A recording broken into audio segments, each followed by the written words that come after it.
এখন উট দেখতে এই জন্য গাবতলী নামছিলাম। এটা এখন পর্যন্ত দাম উঠছে আপনার 21 লক্ষ টাকা। উটগুলো আসছে পাকিস্তান থেকে।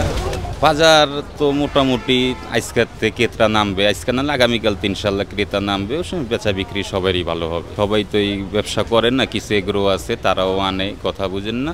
আর আমরাও আনছি ইনশাল্লাহ, লস তো হবে না, লাভ হবে ইনশাল্লাহ। আর এটার খাবার আপনারা খায় মনে করেন গমের ভুসি, বুটের ভুসি, ঘাস ইত্যাদি। এটা এখন পর্যন্ত দাম উঠছে আপনার 21 লক্ষ টাকা।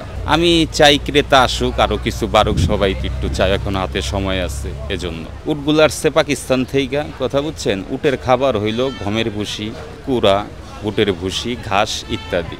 আর আমি উটের দাম চাচ্ছি আপনার 26 লাখ টাকা, 28 লক্ষ টাকা।